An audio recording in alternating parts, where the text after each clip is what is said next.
You know what always surprises people about ancient Egypt? Everyone thinks they know the story. Massive pyramids, fancy tombs, gods with animal heads. But what they completely miss is how the entire civilization was actually built around waiting for mud. Straight up mud. And not just any mud. I'm talking about a very specific kind that only appeared once a year when the Nile decided to completely drown everything these people had built. Imagine waking up one day and your entire world is underwater. Not a disaster, but actually the best possible news. The reality of living alongside the Nile was nothing like what you see in movies. Most people imagine ancient Egyptians just hanging out in temples or building pyramids, but their actual daily existence revolved around something much more intense, predicting and surviving a massive flood that would either bring life or total devastation. Oh, and if you're enjoying these stories, I'd really appreciate a like or subscribe. Super curious where you're all listening from, so drop a comment with your location and what time it is there. Always blows my mind how people are falling asleep to this all over the world. All right, let's head back to ancient Egypt. Trust me, it's going to be quite a ride. But first, get comfortable. Seriously. Adjust those pillows, pull up that blanket. Because where we're going, you're going to want to be cozy. So congratulations, you just woke up in ancient Egypt, your eyes flutter open to darkness, not the gentle darkness of your bedroom now with maybe a hint of streetlight through the blinds. No, this is the pure blackness of a world without electricity. The air is thick with heat, and as you take your first conscious breath, you notice something, a smell, earthy, rich, slightly pungent. It's the scent of wet soil and vegetation, of the Nile itself. You're lying on a reed mat, not a memory foam mattress. The ground beneath is packed earth, cool against your back. Through the small window high in the mud brick wall, you can see the faintest lightening of the sky. Dawn is approaching. Already sounds filter in, voices calling, the braying of donkeys, the distant splash of water. This isn't some grand palace in Thebes or a noble's villa. You're in a simple home in Elephantine, the island at Egypt's southern border where the first cataract creates a natural boundary. The building you're in is made entirely of mud brick with thick walls to keep out the scorching heat of the day. Your home sits higher on the island, safe from the water that will soon rise. You stretch and sit up. Your name is Meritaten, and today is perhaps the most important day of your young life. You're 16 years old, and this is the first year you'll assist the priests in measuring the Nile's inundation at the Nilometer, the ancient stone gauge that predicts Egypt's fortune for the coming year. The floor feels different under your bare feet, slightly damp. That's new. You pause, heart suddenly racing. Could it be? Has it begun already? A voice calls from outside. Meritaten, hurry, it's happening. That's your father, Amenemhat, chief priest of the Nilometer. You grab a simple white linen kilt and pull it on. No time for washing or eating. If what your father says is true, nothing else matters right now.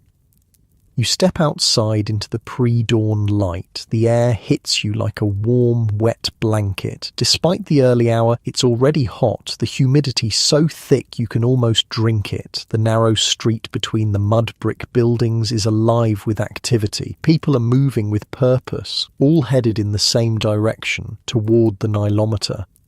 There you are, your father says, appearing at your side. His shaved head gleams with sweat despite the early hour. As a priest, he keeps himself meticulously clean, his body free of hair, his white linen robes spotless. It's starting earlier than we predicted. The waters are rising at the first cataract.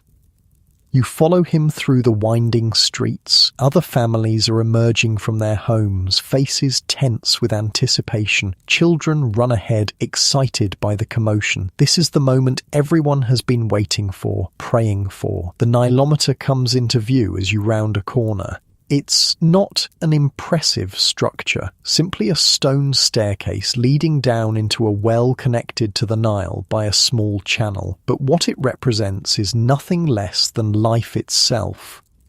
A crowd has already gathered. You recognize the governor standing apart from the common people, his fine linen gleaming white in the growing light, his servants creating a bubble of space around him. The other priests are there too, preparing for the ceremony that will mark the beginning of Akhet, the season of inundation. You've heard about this moment your whole life. You've seen the Nilometer before, of course, but this is different. This is the first time you'll witness it in action, the first time you'll be part of the sacred measurement that will determine taxes, food supplies, and possibly survival for the entire kingdom. What most people don't understand about ancient Egypt is that the entire civilization, from the humblest farmer to the divine pharaoh himself, lived and died by the flood. Too little water meant famine, too much meant destruction. The difference between life and death came down to a few precise markings on stone. Your father leads you past the crowd to the Nilometer itself. Already you can see water seeping into the well, covering the first few steps of the staircase. The king's messenger will be watching, your father whispers, adjusting your kilt. Whatever number we report will be carried to Memphis, and from there to the palace. The Divine One himself will want to know immediately if we will have abundance or less. You swallow hard. The weight of responsibility settles on your shoulders like a stone block. This isn't just some religious ritual. The measurements taken here will determine the tax rate for the entire kingdom. If the Nile rises to 14 cubits, it will be a disaster. Barely enough water to irrigate the fields. If it reaches 16 cubits, the harvest will be abundant and taxes can be higher. The perfect height is 16 cubits. Exactly right, as the saying goes. But if the water reaches 18 cubits or higher, it will be catastrophic. Fields washed away, villages destroyed, lives lost. At 18 cubits, no taxes can be collected because there will be nothing to tax. The crowd falls silent as your father raises his arms. The season of Akhet has begun, he intones. Happy Lord of the fishes and birds of the marshes has arrived. We come to measure his blessing. You've been trained for years for this moment. With steady hands, you help prepare the measuring cord, marked with knots at precise intervals. Your father will lower it into the well, and together you'll read the height of the water. As the ceremony begins, you notice something odd. The water is rising faster than normal. Usually, the Nile rises gradually over days, but now you can actually see the water creeping up the steps minute by minute. Your father notices, too. His face doesn't change. He's too well trained for that. But you catch the flicker of concern in his eyes. He leans close and whispers, "Watch carefully, my son. This is not normal. The gods are sending us a message." The measuring begins. You hold one end of the cord while your father descends the steps until he's ankle deep in the rising water. The crowd watches in tense silence. Everything depends on this moment. Your father makes the measurement, then climbs back up. He gives the governor a slight nod, and relief visibly washes over the official's face. Your father turns to the crowd. 12 cubits already, with more to come. Happy brings a strong flood this year. Prepare your fields and your storehouses, for we will have abundance. A cheer rises from the crowd. 12 cubits this early in the season means the flood will likely reach the optimal 16. Not too little, not too much. Just right.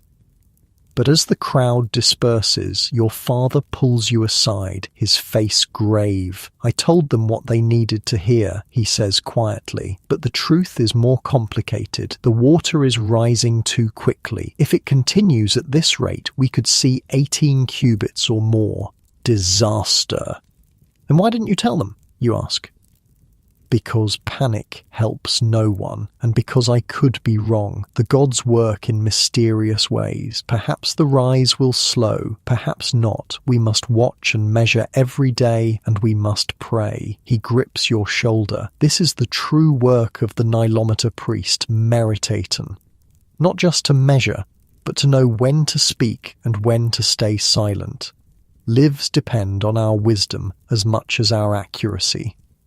As you walk back home, you see the community already preparing for the flood. Men are reinforcing the mud brick walls of their homes with extra clay. Women are moving food stores to higher ground. Children are helping wherever they can, carrying small items to safety. This, you realize, is the real Egypt, not the massive monuments or the grand palaces, but ordinary people preparing for the annual miracle and potential disaster that is the Nile flood. Every aspect of life revolves around this cycle. The calendar itself is built around it. Akhet, the inundation, Pereh, the growing season, and Shemu, the harvest. Back at home, your mother is preparing for the flood in her own way. She's mixing beer, thicker and more nutritious than what you might imagine beer to be. It's more like liquid bread, and it's a staple of the Egyptian diet. During the flood, when movement is restricted and fresh food might be hard to come by, stored beer and bread become even more important.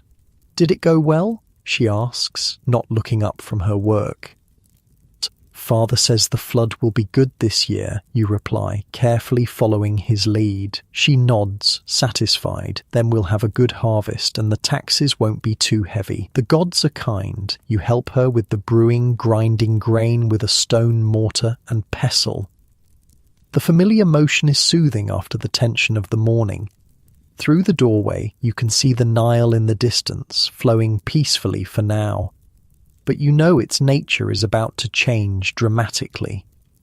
As the day progresses, more news arrives from upriver. The flood is indeed coming faster than usual. Messengers report that villages closer to the first cataract are already seeing water levels rising rapidly. Your father is called away for an emergency meeting with the governor.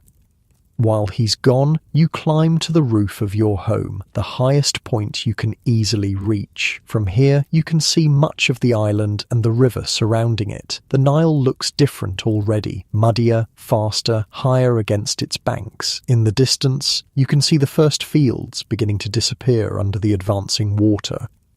It's a strange sight, land slowly vanishing, becoming one with the river, and yet this apparent destruction is actually creation. Without this annual drowning, Egypt would be nothing but desert. The floodwaters carry rich black silt from the highlands of Ethiopia, depositing this fertile soil across the floodplain. When the waters recede, the land will be reborn, ready for planting.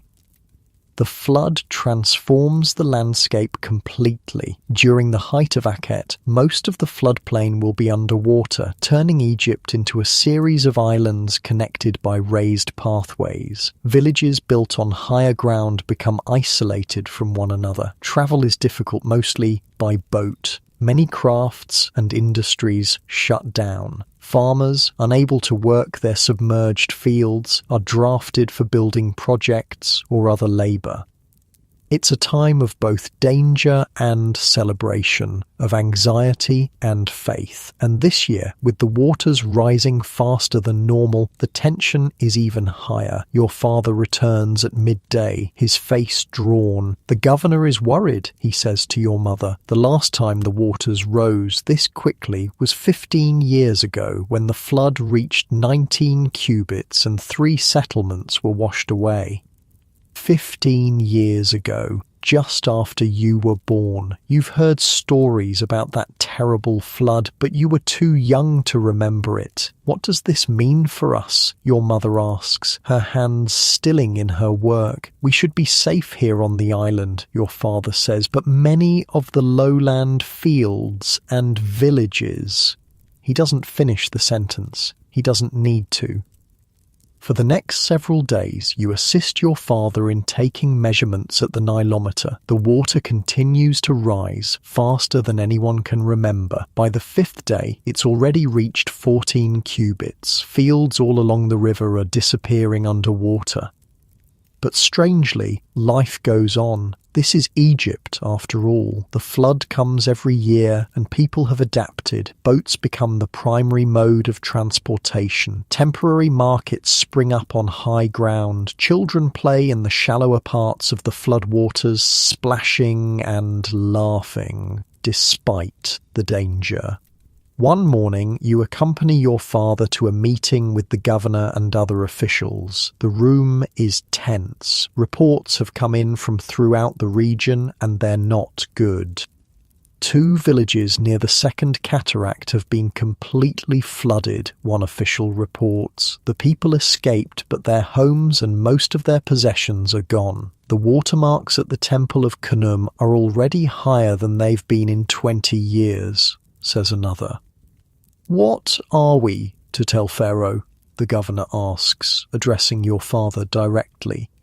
His tax collectors will be making their plans based on our reports. Your father takes a deep breath. Tell him the truth. The flood is unusually high. Taxes should be adjusted accordingly. Some regions will produce nothing this year. Others may have the best harvest in a generation if their irrigation systems survive to channel the receding waters properly. The governor nods grimly.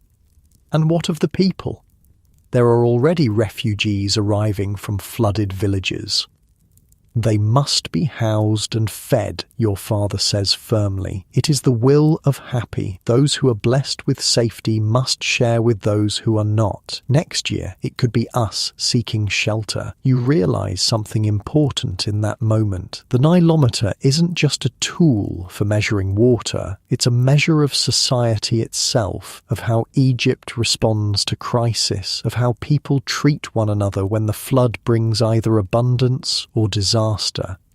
As you leave the meeting, your father points to a massive stone structure in the distance, a granary where surplus grain is stored. See that? He says. It was built after the great flood of your birth year. The previous one was washed away. After the disaster, the divine Pharaoh decreed that new granaries should be built on higher ground throughout Egypt. Each district now maintains a reserve large enough to feed its people for 2 years, if necessary. 2 years, you ask, impressed? Yes, because sometimes the flood fails 2 years in a row. Without those reserves, everyone would starve. He looks at you seriously. This is why our work at the Nilometer is so important. Our measurements help determine how much grain must be stored, how much can be traded, how much must be distributed. As you return to the Nilometer for the evening measurement, you see a crowd gathered there again, but this time the mood is different, more solemn, anxious. Word has spread about the unusual flood. Your father pushes through the crowd, you following close behind. When you reach the stone staircase, you both stop short. The water has risen dramatically in just a few hours. It's now at 15 cubits and still rising fast.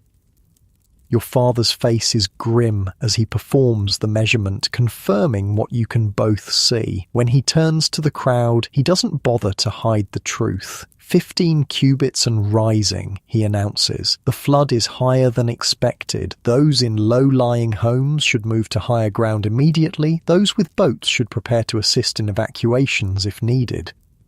Instead of panic, you see the crowd organize itself with practiced efficiency. This is not the first dangerous flood they've faced, and it won't be the last. Neighbors immediately begin making plans to help one another. The wealthy offer space in their larger homes on higher ground.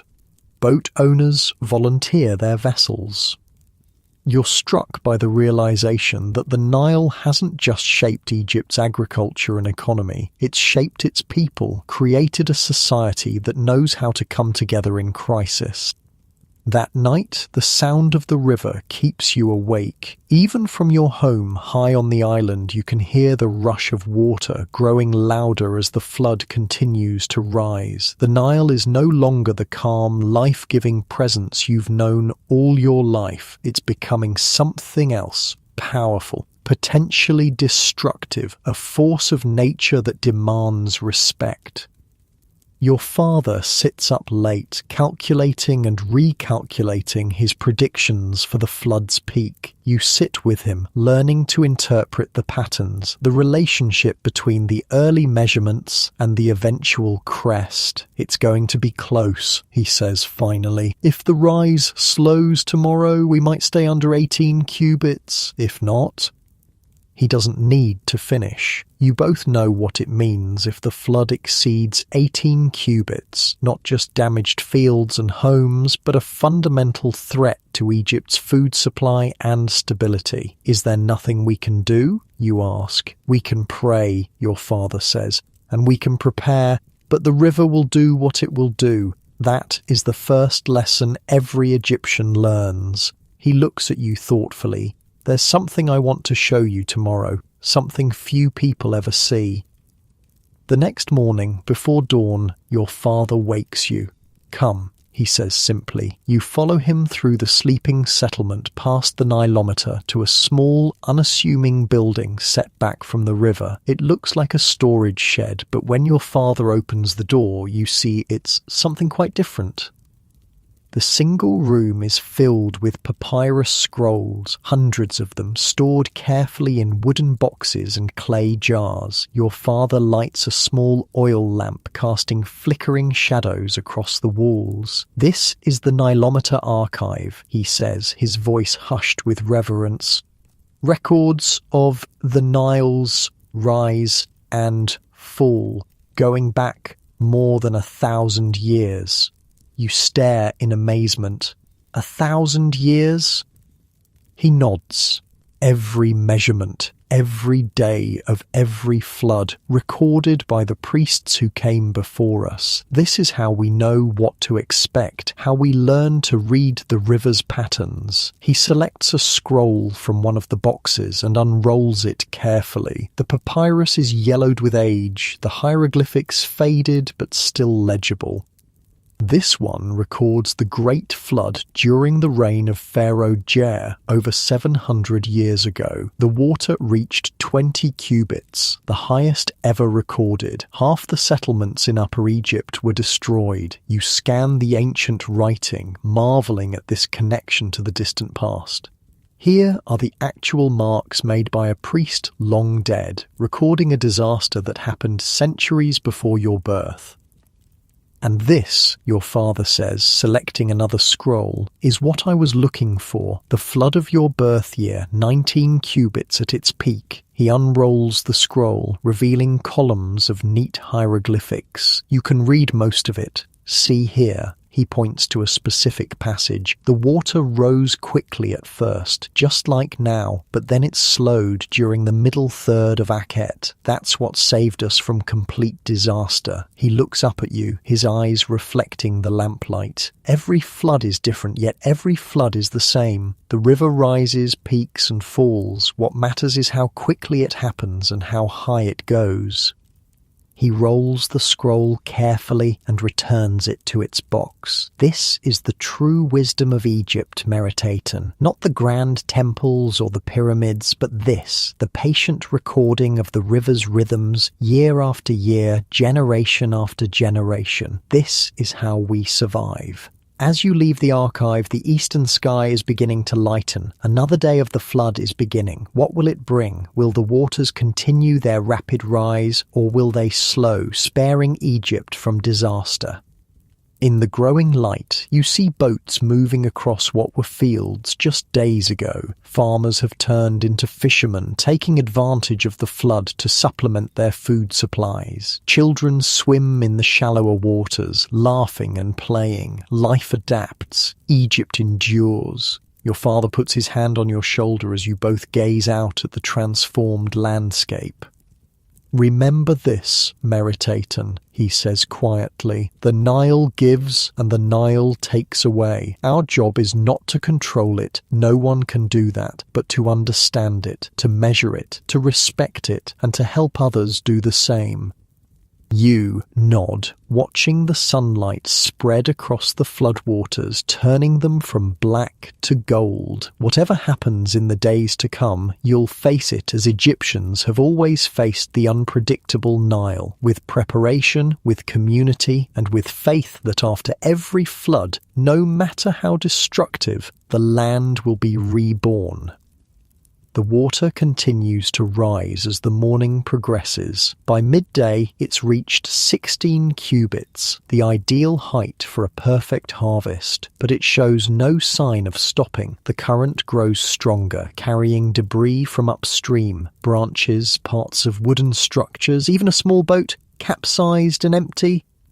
Your father sends you to help evacuate a family living in a low area of the island. Their home is already taking on water. You assist them in moving their few precious possessions, clay pots, cooking utensils, sleeping mats, to a relative's house on higher ground.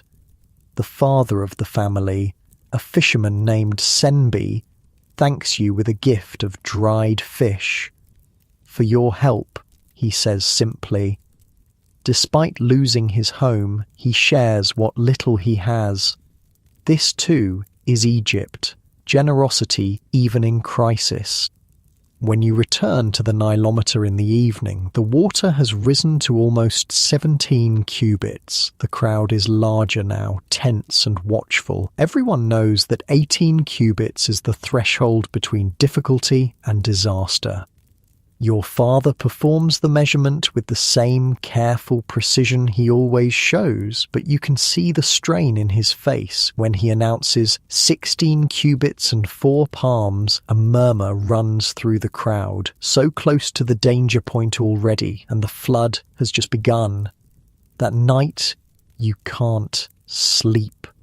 The sound of the river fills your ears, and your mind is full of images from the day. The submerged fields, the evacuated homes, the faces of the people balancing between hope and fear.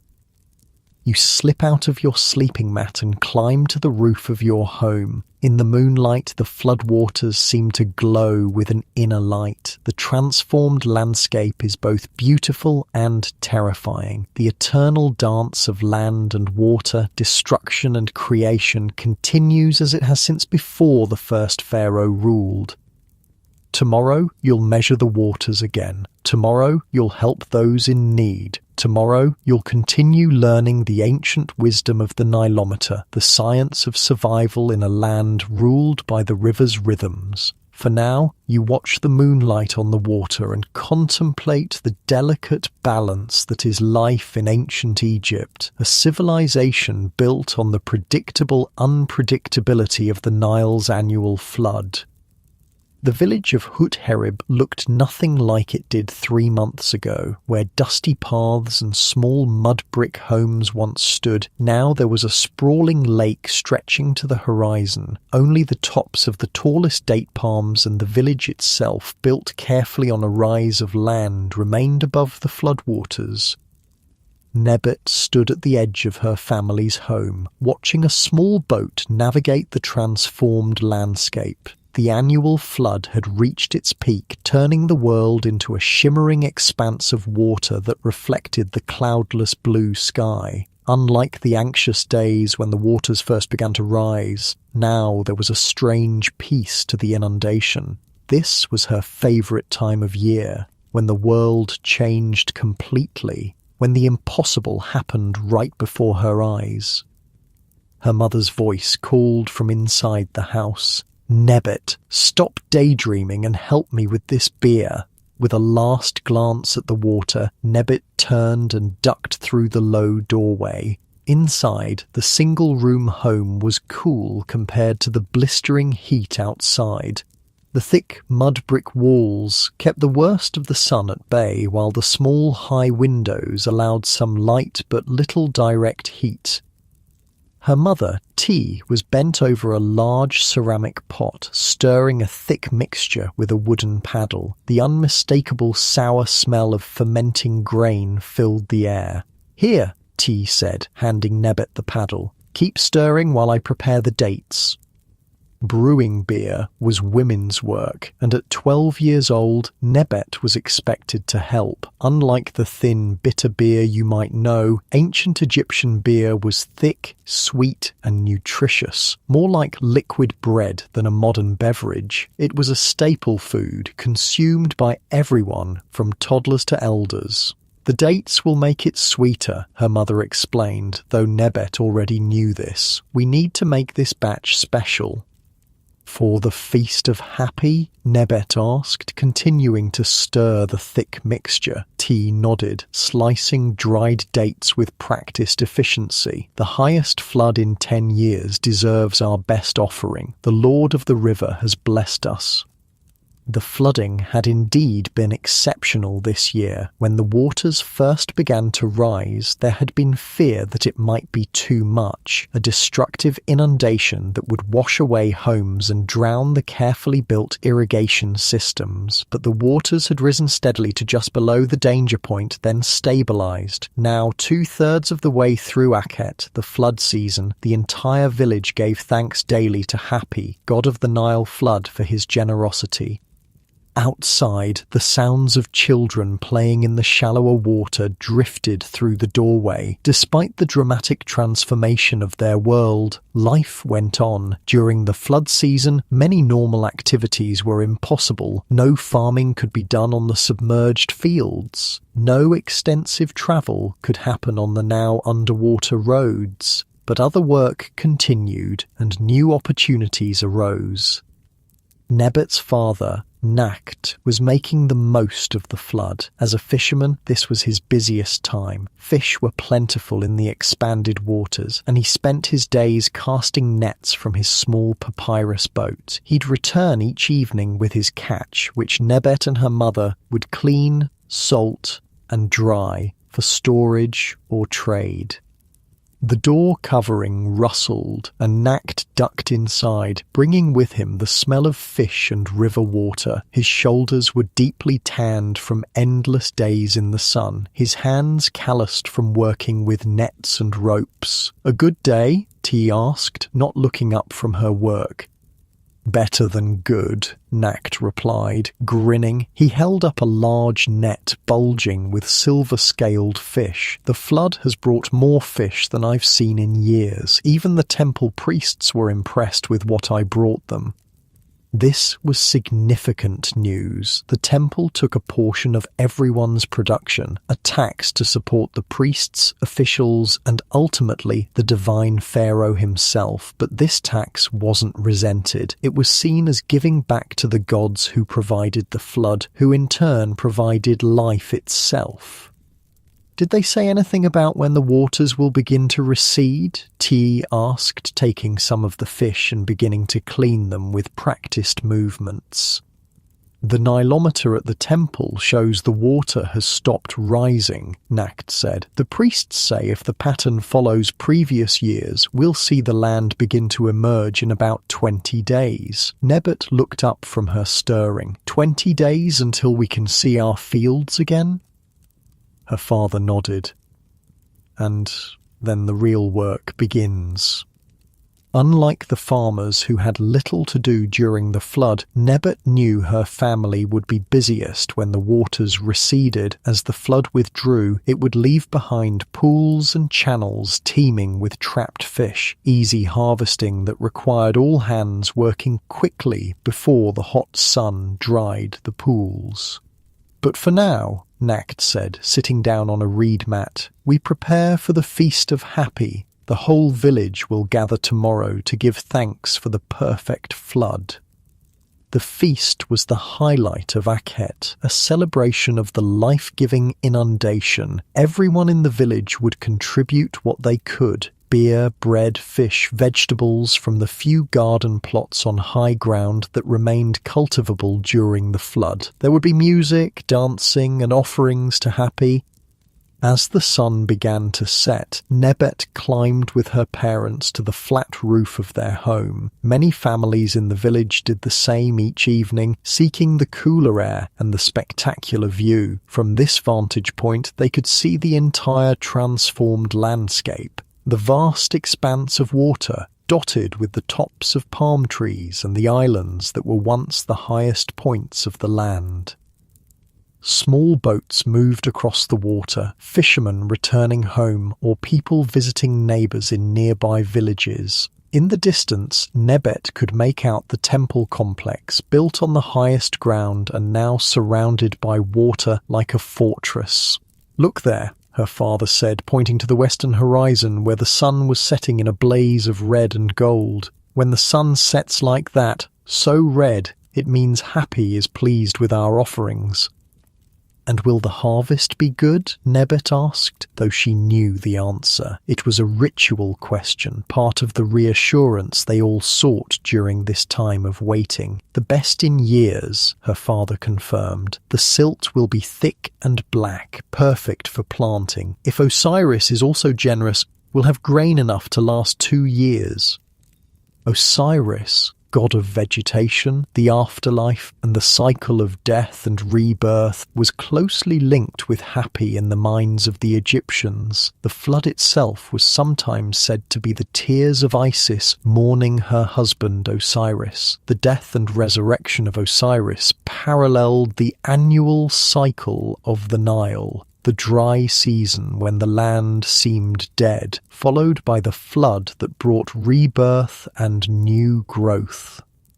These were not abstract theological concepts to Nebet and her family. They were the practical reality of life in Egypt, where survival depended entirely on understanding and working with the river's cycles. As darkness fell, lamps were lit across the village, small clay dishes of animal fat with reed wicks that cast a warm, flickering light. From rooftop to rooftop, neighbours called greetings and shared news. Despite the isolation created by the flood, community remained strong. "Nakt, will you bring that big Niloch fish to the feast tomorrow?" called a voice from a nearby roof. "If my wife leaves me any to bring," Nakt called back, and laughter rippled across the darkening rooftops. These evening gatherings were a special feature of the flood season. During the rest of the year, everyone was too busy with fieldwork to socialise much after dark, but Akhet brought a different rhythm, fishing in the morning, preparing food and crafts during the hot afternoon, and community gathering in the evening. Eventually, as the stars emerged in full brilliance, not dimmed by any artificial light, families began to descend back into their homes for the night. Nebet lingered a moment longer, watching the moon rise over the flood waters, turning them to silver. Tomorrow would be the feast, but the day after would bring something she'd been looking forward to even more. Her turn to accompany her older brother, Amenemhat, to the distant market. During the flood, regular market days in the village square were impossible. Instead, floating markets were established at strategic points where boats from different villages could gather to trade. These markets were vital for exchanging not just goods, but news. In a world without rapid communication, the latest information about the flood levels upstream, political developments in the capital, or potential threats from desert nomads travelled by word of mouth from village to village. Inside their home, Nebet helped her mother prepare a simple dinner: bread baked earlier in the day, dried fish softened in broth, and a paste of ground fava beans. They ate sitting on reed mats, using pieces of bread to scoop up the food. There were no plates or utensils as we know them. After dinner, in the dim light of a single oil lamp, Nebet's father worked on repairing his fishing nets while her mother spun flax into thread using a simple drop spindle. Nebet practiced her weaving on a small loom, another skill all Egyptian girls were expected to master. "Tell us a story, father," Nebet asked, her fingers working the weft thread through the warp. Nacht was known in the village for his stories. Though he couldn't read or write, those skills were reserved for scribes and priests. He had a prodigious memory and a way with words that made his tales come alive. "What story would you like?" he asked, his hands continuing their practiced movements with the net. "Tell about the time before the Nilometer, when no one knew if the flood would be good or bad," Nebet requested. It was one of her favourites, though she suspected parts of it were more legend than history. Nacht smiled, a good choice for the eve of the Feast of Happy. He cleared his throat and began in the rhythmic voice he used for storytelling. "Long ago, before the first kings united the two lands, before the first stone was laid for any temple, the people of the Nile lived in fear each year as Akhet approached, for they had no Nilometer to measure the flood, no records of past years to guide them, no priests to interpret the signs." His voice dropped dramatically. Each year was a mystery. Would Happy bring life-giving water, or would he bring destruction? Would the fields be nourished by rich silt, or would they remain dry and barren? No one knew until the waters came. Nebet's hands stilled on her weaving as she listened, though she'd heard the story many times before. In those days there lived a wise woman named Nekhbet in a village much like ours. She watched the river more carefully than anyone, noting how the water birds behaved before the flood, how the crocodiles moved their nests, how the very air smelled different as Akhet approached. Year after year, Nekhbet observed and remembered. When she became very old, she called the people of her village together and told them what she had learned. "Watch for the bright star Sothis rising just before the sun. When you see it, the flood will come within 5 days. Watch the colour of the first flood waters. If they are very red, the flood will be high. If they are more brown, it will be lower."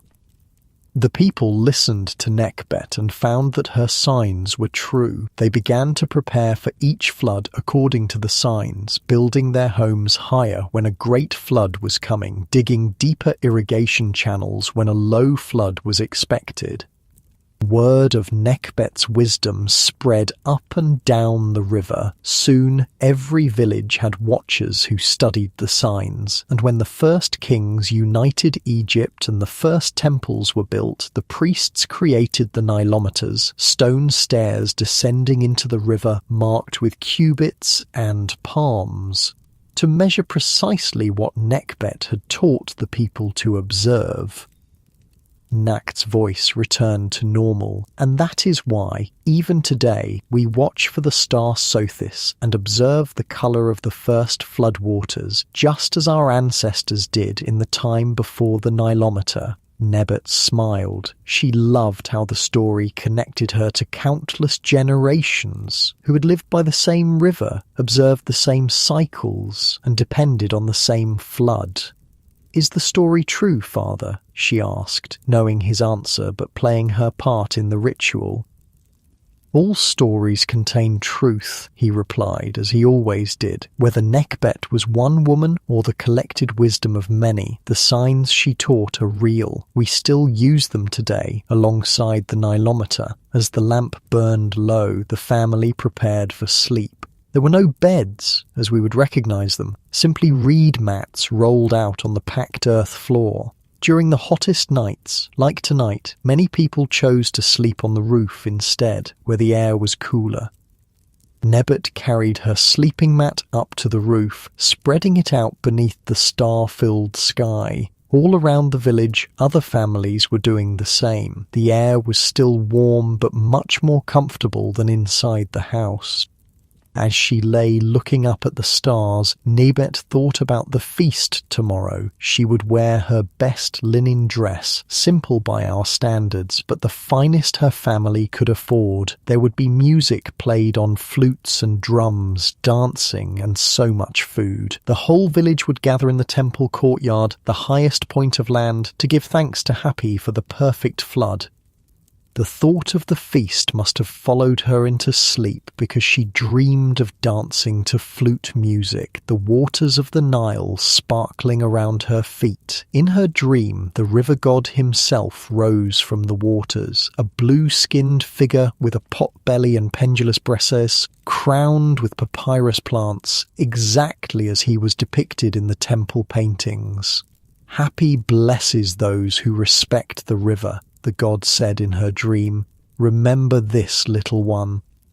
She woke at dawn to the sounds of the village coming to life, voices calling, birds singing, the splash of boats being launched for early morning fishing. Today was the Feast of Happy, and there was much to prepare. Her mother was already up, putting the finishing touches on the special beer they would contribute to the feast. The dates had given it a rich sweetness, and the aroma filled their small home.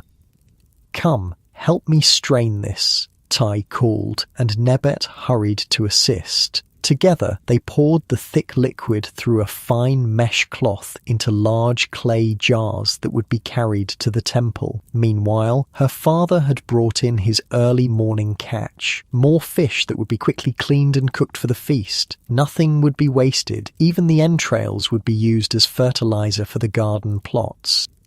"The whole village is preparing," Nacht reported as he handed over his catch. "I've never seen so many boats out this early. Everyone wants to contribute something special for the feast." By mid-morning, the preparations were complete. Nebet changed into her feast dress, a simple shift of white linen that her mother had woven and sewn. She wore a single strand of blue faience beads, her most treasured possession given to her by her grandmother before she joined Osiris in the afterlife.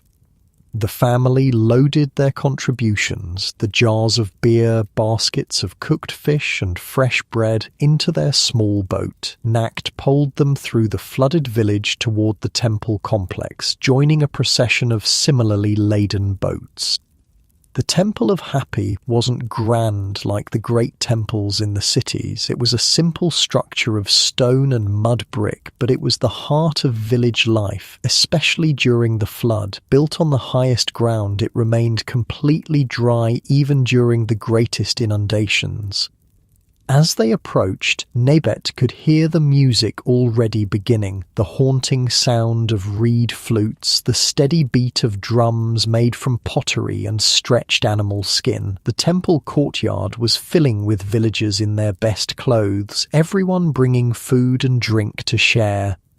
The priests stood at the entrance, dressed in white linen with leopard skins draped over their shoulders, the traditional garb for important ceremonies. They greeted each family, accepting offerings with formal blessings. "May Happy continue to bless your nets," the head priest said to Nacht as he presented their contributions. "May Isis make your beer sweet, and may Osiris bring abundance when the waters recede." Inside the courtyard, long reed mats had been laid out for people to sit on. At the centre stood a statue of Happy, not large or made of precious materials, but carved with reverence from local stone and painted in bright colours. The god was depicted with blue skin, a round belly, and breasts, symbolising the fertility and abundance he brought. His head was crowned with papyrus plants, the symbol of Lower Egypt. The statue had been specially decorated for the feast. Garlands of flowers hung around his neck, and offering bowls filled with beer, bread, and fish were placed at his feet. The village headman stood to address the gathered community. Though not a priest, he was responsible for civil administration and worked closely with the temple authorities. "People of Hut-Herib," he began, his voice carrying across the courtyard, "we gather today to give thanks to mighty Happy, Lord of the Flood, for his perfect inundation. The Nilometer shows 17 cubits, abundance without destruction. When the waters recede, our fields will be rich with silt, ready for the greatest harvest in a decade." A cheer went up from the crowd. 17 cubits was indeed perfect, high enough to cover all the farmland with water and silt, but not so high as to threaten the village itself. Before we feast, let us give proper thanks, the headman continued, turning to the head priest, who stepped forward to lead the ritual. What followed was both religious ceremony and community celebration. The priest recited formal prayers, his words ancient and somewhat difficult even for native speakers to fully understand, like an English speaker trying to follow Shakespeare. But everyone knew the general meaning and when to respond with the traditional phrases. "Hail to you, happy, who emerges from the earth, who comes to nourish Egypt," the priest intoned. "We give thanks for your blessing," the villagers responded in unison. The priest poured a libation of beer before the statue, letting it flow onto the ground. "Drink, happy, that you may continue to feed us with your waters." Then came the offering of bread and fish, placed ceremonially before the statue while the priest recited more prayers. Finally, the formal part of the ceremony concluded and the feasting began. Servants of the temple distributed food and drink to everyone present. Social distinctions remained. The village elite sat closest to the statue, while ordinary farmers, fishermen, and craftspeople sat further away. But everyone shared in the abundance. Musicians played more lively tunes now, and some people began to dance. Children ran and played games in the open spaces of the courtyard. The atmosphere was one of genuine joy and thanksgiving. Nebbet sat with her family, enjoying the special feast foods, bread made with honey, fish prepared with rare spices, vegetables grown in the temple gardens that remained above water during the flood. Beer flowed freely, though it was nothing like modern alcohol. More nutritious than intoxicating, though still mildly fermented. As the feast progressed, she noticed a group of strangers being welcomed by the headman. They had arrived in a larger boat than any in the village, traders from downriver bringing news and goods from the larger world. These traders were a common sight during Akhet. With normal farming activities suspended, the flood season was the perfect time for commerce. Boats could travel directly across the floodplain, taking shortcuts impossible during the dry season when they were confined to the river proper and the canals. "They've come from Memphis," someone nearby whispered excitedly. Memphis, the ancient capital near modern Cairo, was a major city that most villagers would never see in their lifetime. News from such a place was precious. Nebbet watched as the traders presented gifts to the headmen and priests, luxury items from the city that would have been unaffordable for ordinary villagers. In return, they would be given hospitality and the opportunity to trade with the locals in the days following the feast. She couldn't wait to visit the floating market where these traders would set up tomorrow. Perhaps they had beads like hers, or even the precious black coal that wealthy women used to line their eyes. The receding floodwaters revealed a transformed landscape. What had been a vast lake just weeks before was now a patchwork of wet, glistening mud and lingering pools. The rich black silt left behind by the flood, Kemet, the black land which gave Egypt its name, covered everything in a layer of fertility. Parton Marut wiped sweat from his brow and straightened his aching back. Like thousands of other men across Egypt, he had been drafted for the most important work of late Akhet, repairing and rebuilding the irrigation canals before the waters disappeared completely.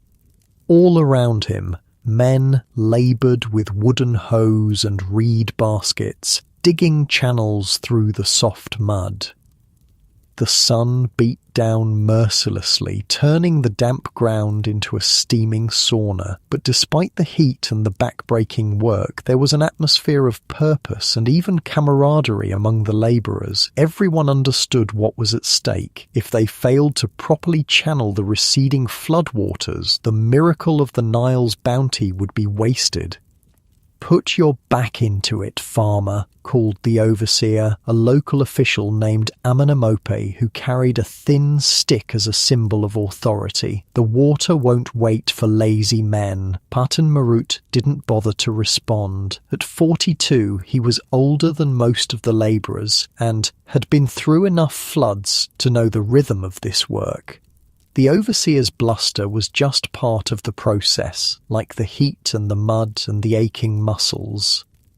He plunged his wooden hoe back into the mud, carving out another section of the canal that would direct water to his village's fields. This wasn't optional work. Every able-bodied man was required to serve in the corvée labour system for a certain number of days each year. It was their tax, their contribution to the community and ultimately to the divine pharaoh himself.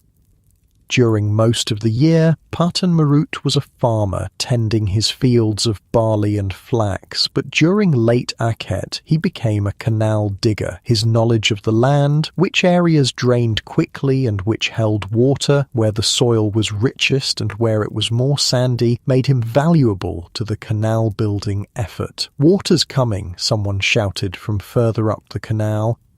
The men straightened and watched as a small surge of water flowed down the channel they'd been digging. This was the moment of truth. Would their work hold? Would the water follow the path they'd created? The muddy water flowed smoothly through the new section, picking up speed as it found the carefully calculated slope. A cheer went up from the workers. This branch of the canal system was working as designed.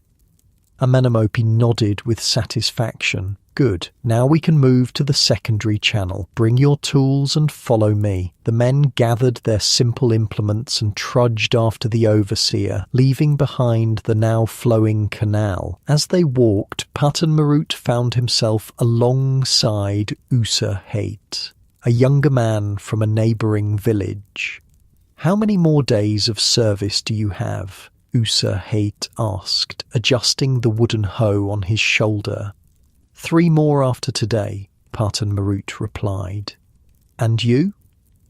5. It's my first year with full service obligations." Usa Haight looked around at the vast project underway across the floodplain. "I never realised how much work goes into the canals." Patan Marut nodded. "Most don't, until they serve their time. But without this..."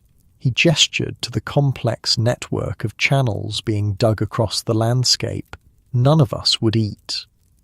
The canal system was the true marvel of Egyptian civilization, more impressive in its way than the temples and pyramids. Every year after the flood, this entire infrastructure had to be rebuilt. Thousands of kilometers of waterways, from major arteries that could float boats to tiny capillaries that delivered water to individual fields.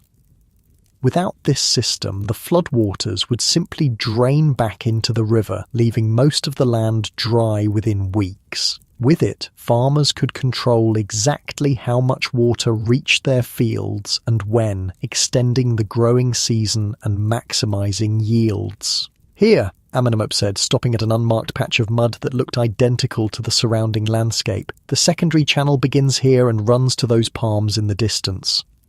How did he know? There were no visible markers, no signs that a canal had ever existed here. But Patan Marut knew the answer. The overseer carried a papyrus scroll, the canal map for this district, created and maintained by scribes over generations. Every channel was recorded, its dimensions and direction precisely noted.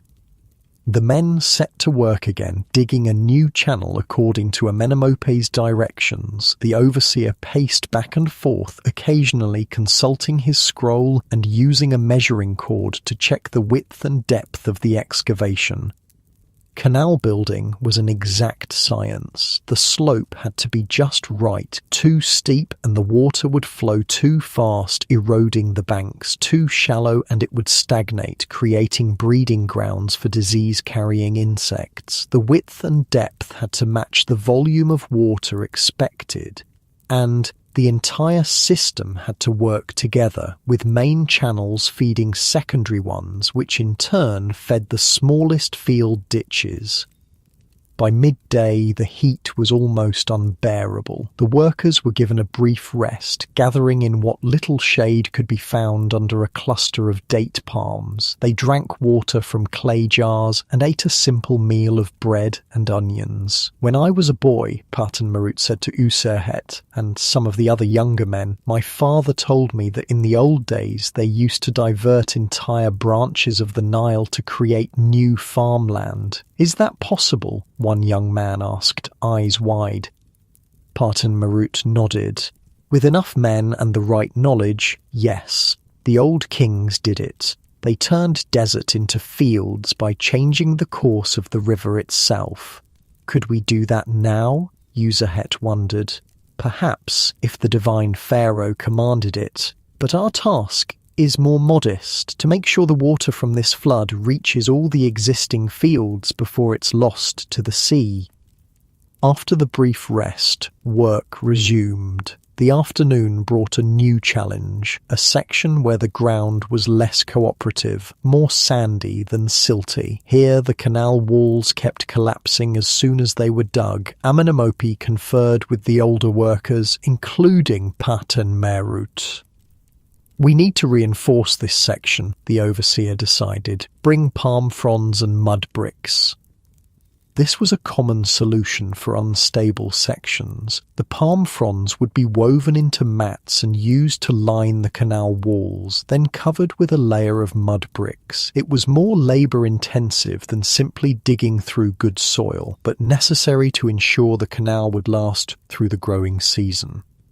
As the sun began to descend toward the western horizon, Amenemope finally called an end to the day's work. The men were exhausted, covered in mud from head to toe. They gathered their tools and began the walk back to their villages. Despite his fatigue, Patan Marut felt a sense of satisfaction. The work was progressing well. If the weather held and no unexpected problems arose, they would complete this section of the canal system within the allotted time. As they walked, the landscape around them was a hive of similar activity. In every direction, teams of men were digging channels, reinforcing banks and constructing small dams to control the flow of water. It was a massive, coordinated effort involving tens of thousands of workers across Egypt. "Look there," Patan Marut said to Userhet, pointing to a distant group working on a much larger canal. "Those are the Royal Engineers." The Royal Engineers were an elite corps of specialists who designed and supervised the most important waterworks, the main canals that fed entire districts, the levees that protected cities, and the reservoirs that stored water for the dry months. Unlike the local corvée labourers, they worked year-round and were paid from the royal treasury. "How does one become a royal engineer?" Userhet asked, watching the distant figures with interest. "First, you must become a scribe," Patan Marut replied. "Years of study, learning to read and write, to calculate and measure. Then, if you show talent, you might be selected for training in water management. It's a path for those with connections or exceptional ability." Userhet nodded thoughtfully.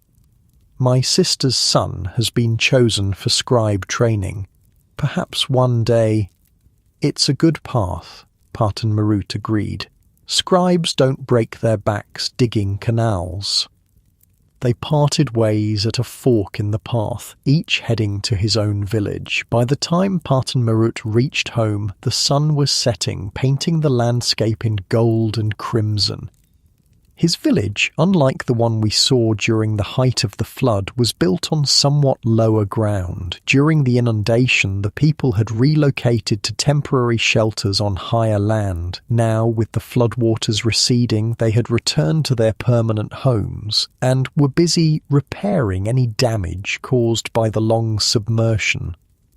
Mud brick houses, after weeks underwater, needed extensive work. Walls had to be patched, floors resurfaced, and everything thoroughly dried to prevent mould. The entire village smelled of damp earth and the dung fires used to speed the drying process. Patan Merut's wife, Henut Mehit, had a hot meal waiting for him. A thick stew of lentils with bits of salted fish and fresh bread baked in a clay oven. After washing off the worst of the mud in a basin of water, he sat on a reed mat to eat.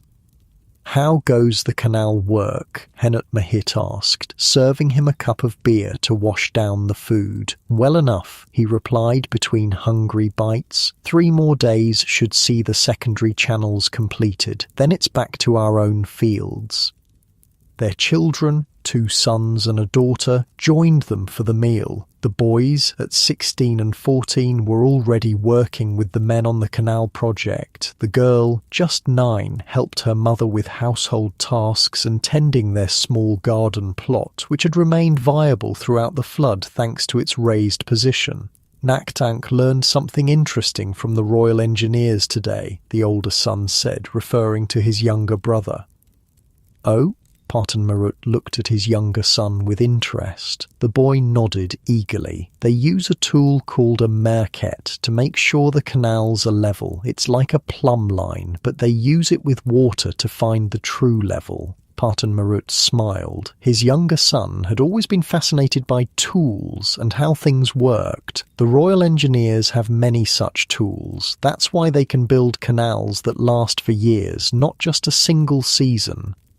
After the meal, despite his exhaustion, Patan Merut took a walk through the village. As a respected elder, he had responsibilities beyond his own household. He checked on an elderly neighbour whose son was away serving in the army, made sure a recent widow had help repairing her roof, and stopped to discuss the canal progress with the village headman. The headman, a stout man named Mahu, who served as the link between the village and the district officials, was concerned. "The overseer says we're behind schedule," he told Patan Merut. "If the channels aren't ready when the last flood waters recede, we'll lose precious growing time." "We've faced worse," Patan Merut reassured him. "Remember the year of the Great Flood when half the dikes washed away? We still managed to plant before Pare was half over." Peret, the growing season, followed Akhet in the Egyptian calendar. It was the time when crops were sown and tended, lasting roughly from November to February. After Peret came Shemu, the harvest season, from March to June. Then the cycle would begin again with the next flood. "True," Mahu acknowledged, "but the district governor is pressing for faster progress. He has quotas to meet, grain projections to fulfill." "We'll manage," Patan Merut said with the confidence of long experience. "The young men are strong, if inexperienced. With proper guidance, they'll learn quickly." This was another of his unofficial roles, reassuring the headman who bore the weight of responsibility for the village's productivity. If the harvest failed to meet the expected yield, it was Mahu who would face the district governor's displeasure. By the time Patan Merut returned home, night had fallen completely. Inside his house, a small oil lamp provided the only light, a simple clay dish filled with animal fat with a reed wick. His family was preparing for sleep, spreading reed mats on the packed earth floor.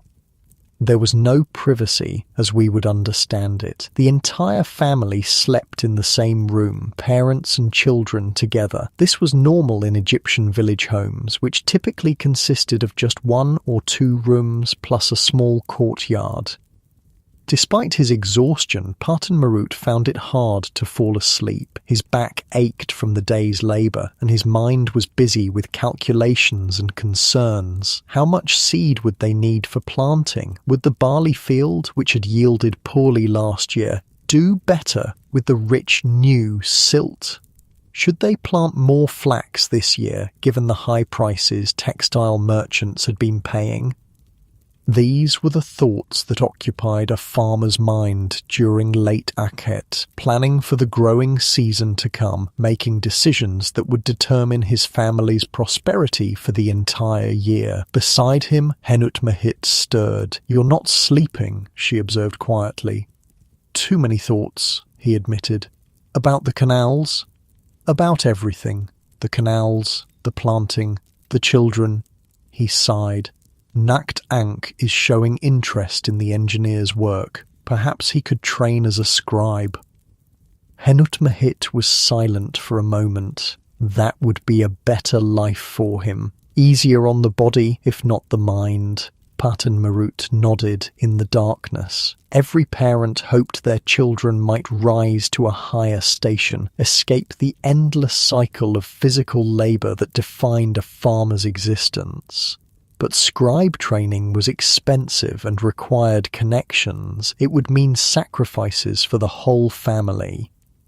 "We'll see," he said finally. "For now, we focus on this season, one flood at a time, as my father used to say." He felt his wife's hand find his in the darkness, a small gesture of solidarity and comfort. Together they had weathered many floods, many plantings, many harvests.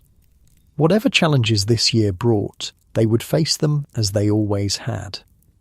The next morning came too soon, the first light of dawn filtering through the small windows high in the walls. Already the village was stirring, voices calling, chickens clucking, the smell of bread baking in communal ovens. Another day of canal work awaited, but first came morning rituals. Parton Marut washed in a basin of precious clean water. Water was used sparingly for bathing, with most of it reserved for drinking and cooking. He ate a quick breakfast of bread dipped in bean paste, then gathered his tools. His sons joined him, and together they walked to the meeting point where the labour crews were assembled each morning. The overseer, Amanamope, was already there, papyrus scroll in hand, calling out assignments. "North section crew, continue the secondary channel from yesterday," he ordered. "South section, begin the field channels for the barley lands. East section, reinforce the main canal bank where it's showing weakness." Parton Marut and his sons were assigned to the east section, along with Uzahet and several other men from neighbouring villages. The main canal was the most critical part of the system. If it failed, all the secondary channels would be useless. They walked to their assigned section, where the problem was immediately apparent. A section of the canal bank was slumping, the mud sliding back into the channel. If it continued, it could block the water flow or even cause a breach that would flood areas not meant to receive water yet. "We need to rebuild this section completely," said the crew leader, an experienced canal worker named Paheri. "Remove all the soft mud, then rebuild with alternating layers of stiff clay and plant fibre." This was more complex work than simple digging. It required knowledge of materials and construction techniques. Parton Marut, with his years of experience, was put in charge of a small team, including his sons and Uzahet. "First, we scrape away all this loose material," he instructed. "Get down to firm soil, then we'll lay the reinforcement." The younger men set to work with enthusiasm, if not always with skill. Parton Marut corrected them gently, showing them how to test the firmness of the soil, how to shape the bank at the proper angle. "Not so steep," he told his younger son, who was forming the new bank. "If it's too steep, it will just slump again when it gets wet. A gentle slope is stronger." As the morning progressed, their section of rebuilt bank took shape. plant fibers, mainly straw and palm fronds, were layered with clay to create a strong, flexible structure that could withstand the pressure of water. This was ancient technology used since the earliest days of Egyptian civilization, but still effective. Around midday, an unexpected visitor arrived at the work site, a scribe, identifiable by his clean white kilt and the writing kit he carried, a wooden palette with depressions for black and red ink, and reed pens tucked behind his ear. He was accompanied by 2 soldiers, their bronze-tipped spears glinting in the sunlight. The workers straightened, wiping sweat from their faces. A visit from a royal scribe was unusual and potentially concerning. Was there a problem with their work? Had someone complained to the district officials? Amenemope hurried over to greet the scribe, bowing respectfully. They spoke in low voices, with the overseer gesturing toward the canal works in progress. Then, to everyone's surprise, Amenemope turned and pointed directly at Parten Merut. "You there, Parten Merut, come here," the overseer called. With a confused glance at his sons, Parten Merut set down his tools and approached the officials. He bowed to the scribe, keeping his eyes lowered as was proper when addressing a superior. "This is the man I mentioned," Amenemope said to the scribe. "He has worked on the canals for over 30 years and knows this district's water system better than anyone." The scribe looked Parten Merut over with an appraising eye. "You understand canal construction?" he asked. "I know what works and what doesn't in our soil, honoured one," Parten Merut replied cautiously. "I've seen many floods come and go." The scribe nodded. "Good. The Royal Engineers are facing a challenge with the new reservoir project north of here. The soil is similar to your district. They need experienced men to advise on local conditions." Parten Merut's heart skipped. The Royal Engineers? The Reservoir Project? This was far beyond his usual corvée service. "The district governor has authorized me to recruit 10 men with suitable knowledge," the scribe continued. "You have been recommended. You will be compensated for your time beyond your corvée obligation, of course." It was both an honour and a concern. Working with the Royal Engineers would mean leaving his village, perhaps for weeks. His own fields would need attention soon, but the compensation might make a significant difference to his family's prosperity, and the knowledge he might gain from working alongside the kingdom's best water engineers could benefit his entire community. "I am honoured to serve the divine pharaoh in any capacity," Parten Merut said, the formal response expected of any loyal subject. The scribe made a note on his papyrus. "Good. Report to the reservoir site at dawn tomorrow. Bring any tools you consider useful."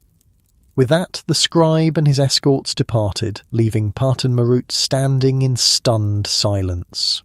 Around him, the other workers murmured in surprise and speculation. "The Reservoir Project," User Het said, eyes wide with amazement. "They say it will hold water for a full season after the flood recedes. Nothing like it has been built in generations." Parten Merut nodded slowly, still processing this unexpected turn of events. The reservoir was the talk of the district, a massive engineering project ordered by the divine pharaoh himself to increase agricultural production by extending the growing season. If successful, it would change life dramatically for every farmer in the region, and now, somehow, he would be part of it. The fields of Hekkenasut had transformed yet again. What had been a vast lake during Akhet, then a mud-covered plain during canal building, was now a patchwork of carefully prepared plots, dark with rich Nile silt waiting for seed. The end of Akhet and the beginning of Pereh marked the most hopeful time in the Egyptian calendar. Planting season. After the flood's destruction and renewal came the promise of new growth, the continuation of life's eternal cycle. Kensit stood at the edge of her family's main field, her bare toes curling into soil still damp from the receded floodwaters. At 35, she had seen this transformation many times, yet it never failed to fill her with quiet wonder. The Nile's gift, this black fertile earth, was what made everything possible. "Are you going to stand there all day, or help with the ploughing?" called her husband, Senbi, from where he struggled with their wooden plough and reluctant ox. Kensit smiled and walked toward him. Unlike wealthier farmers who owned several oxen, they had just this one aging animal purchased after years of saving. Before that, they had pulled the plough themselves, back-breaking work that made even working with this stubborn beast seem like a blessing. "He's not happy today," Senbi grunted, trying to keep the plough's wooden blade cutting a straight furrow through the soil.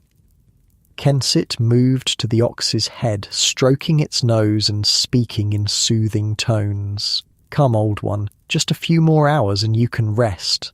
The animal seemed to respond to her touch, pulling more steadily as Senbi guided the plough. This was their rhythm, developed over 15 years of marriage and farming together. He had the strength to handle the plough. She had the patience to manage the animals and children.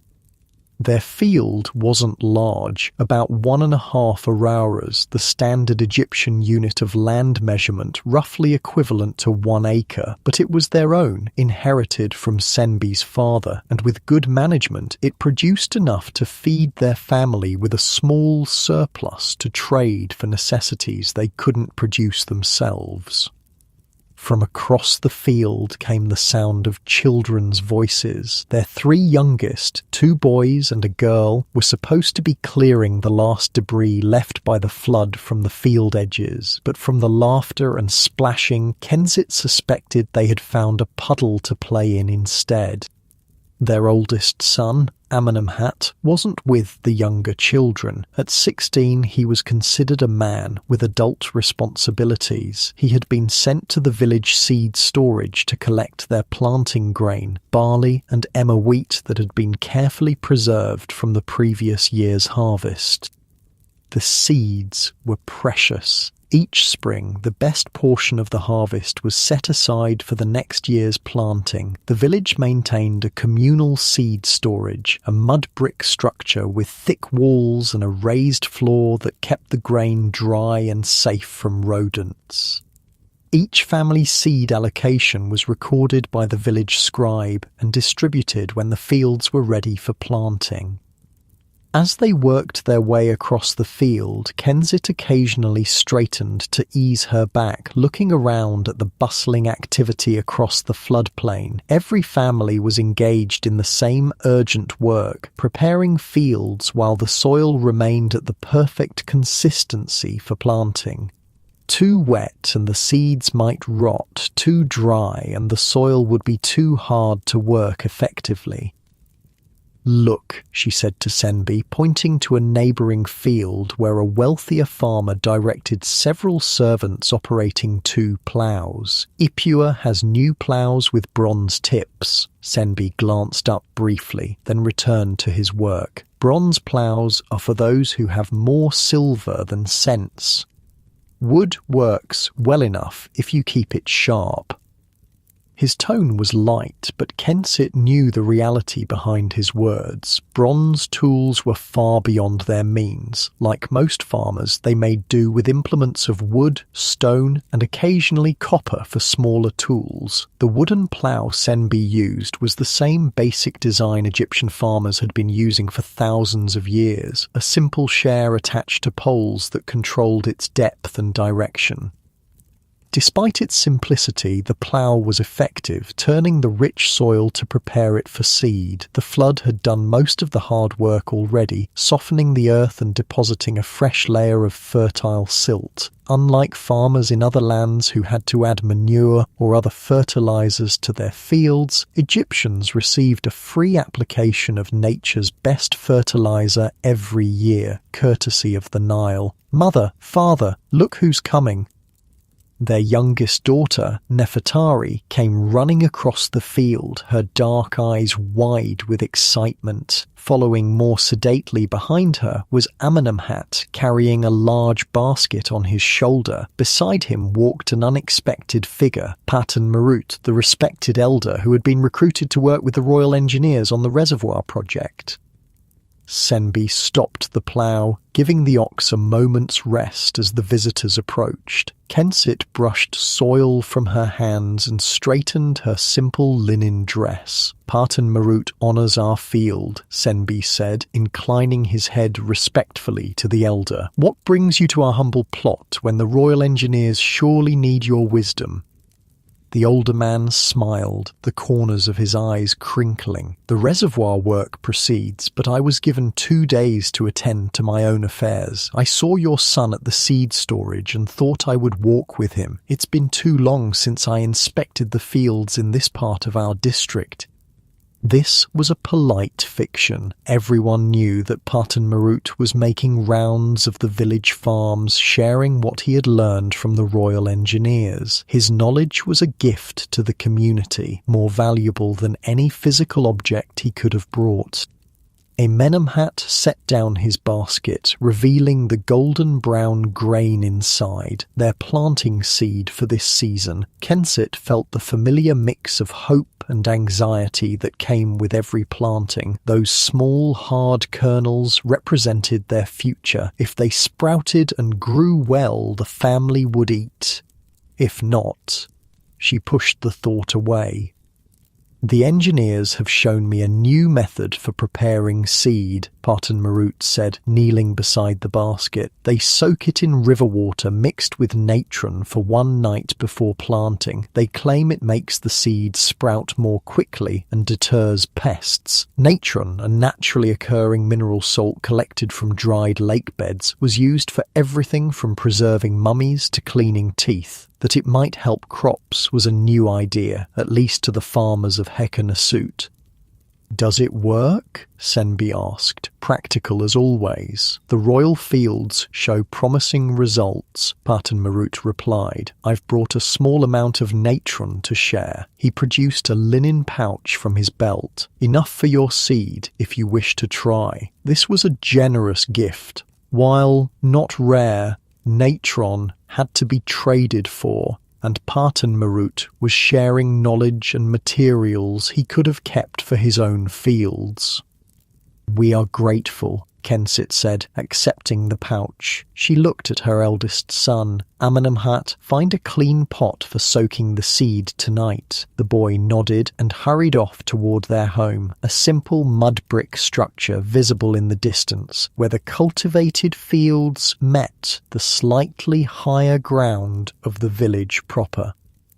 Patan Marut stayed for a while, discussing the canal system and water distribution with Senbi. The 2 men walked the boundaries of the field, examining the small irrigation channels that would bring water from the larger canals to this specific plot. "The new reservoir will change how we irrigate," Patan Marut explained. "Instead of depending entirely on the flood, we'll have water available later into the growing season."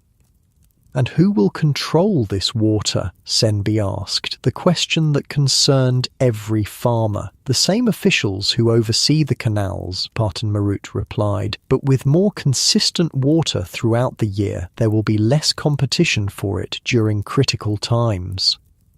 Kensit listened while continuing to work. The politics of water didn't interest her as much as the practical reality of getting their crops planted on time. She called her younger children over to help prepare the remaining section of the field, showing them how to break up clods of earth with wooden hoes.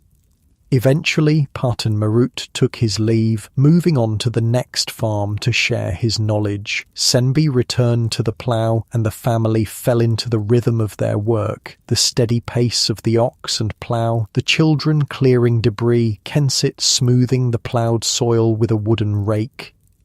By midday, the sun was high and hot. The brief respite of cooler temperatures that came with the flood was over. Egypt's relentless heat had returned. The family retreated to a small shelter at the field's edge, just a simple roof of palm fronds supported by 4 poles, to eat a midday meal and rest during the worst of the heat. Amenemhat had returned from the house with food, bread, dried fish, and a few onions, and a clay jar of water. They ate in companionable silence, hungry from the morning's work. "Tomorrow we plant?" asked one of the younger boys, Jehuti, who at 8 years old was still learning the agricultural cycle. "Tomorrow we plant the barley," Senbi confirmed. "The wheat will wait 2 more days." Staggering the planting was a common strategy, spreading both the work and the risk. If disease or pests struck, or if an unexpected dry spell came, it was better not to have all crops at the same vulnerable stage. After their brief rest, work resumed. The afternoon was devoted to final preparations, checking the irrigation channels, clearing the last debris, and setting up boundary markers. Stone markers engraved with the family's name defined the edges of their field, an important precaution in a land where the annual flood could erase visible boundaries. As the sun began its descent toward the western horizon, Senbi finally called an end to the day's work. The family gathered their tools, the plough, hose, and rake, and began the walk back to their home in the village. Kensit watched as her husband ran a practiced hand over the wooden plough, checking for any damage or wear that would need to be repaired before tomorrow. The implement was simple but essential, a curved piece of acacia wood tipped with a slightly harder wood, with handles extending up and back for the ploughman to guide it. No metal, no complex mechanics, yet it had served Egyptian farmers effectively for thousands of years. Their home, like most in the village, was a simple rectangular structure of mud brick with a flat roof. It consisted of a main room where the family cooked, ate, and slept, plus a small storage area and a courtyard where much of daily life took place. Compared to our modern homes, it would seem tiny and sparse, but by the standards of Egyptian peasant farmers, it was entirely adequate.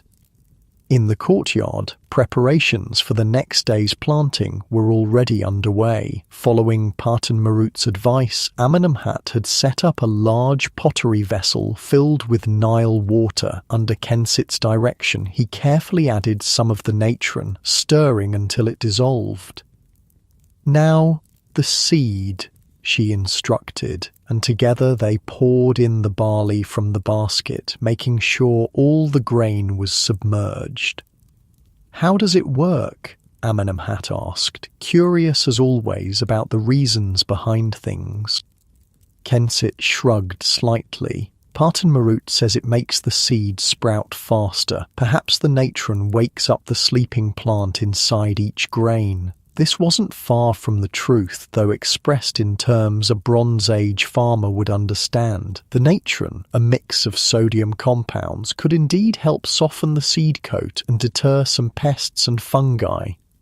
Inside their home, Senbi's youngest daughter was grinding grain for the evening meal, using a saddle quern, a concave stone base, and a smaller stone for grinding. It was slow, hard work, but essential. Every family ground their own grain daily. Bread was the foundation of every meal.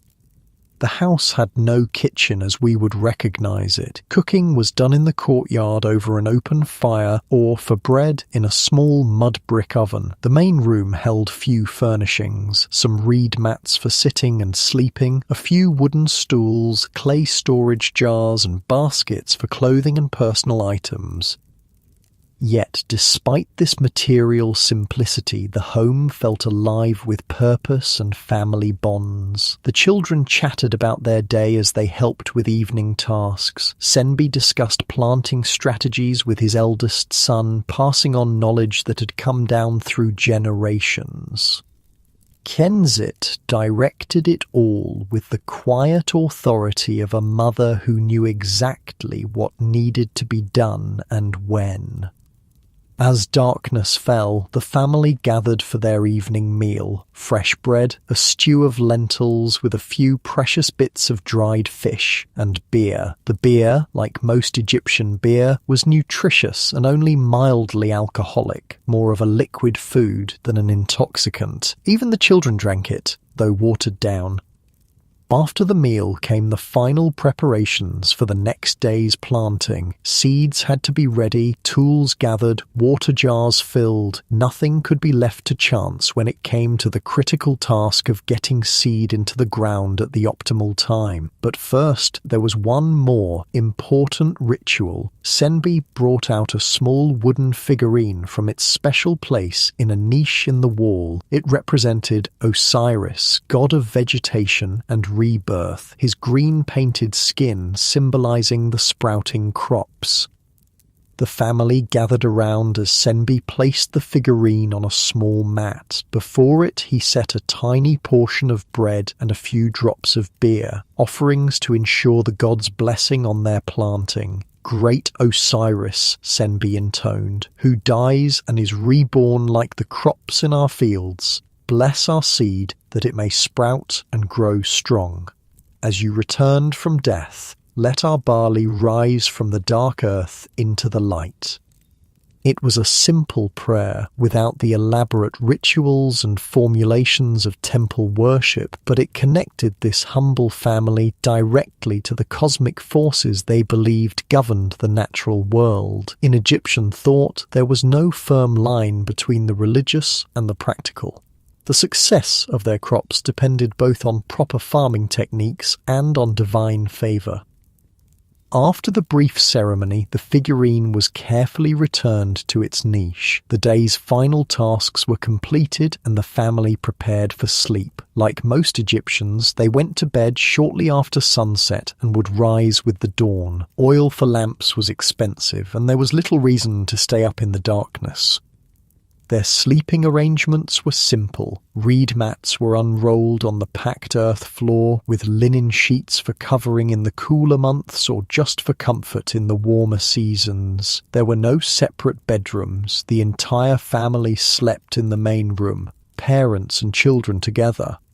As they settled onto their mats, Jehuti, the 8-year-old, asked a question that had clearly been on his mind. "Father, why do we plant some seeds and eat others? They look the same."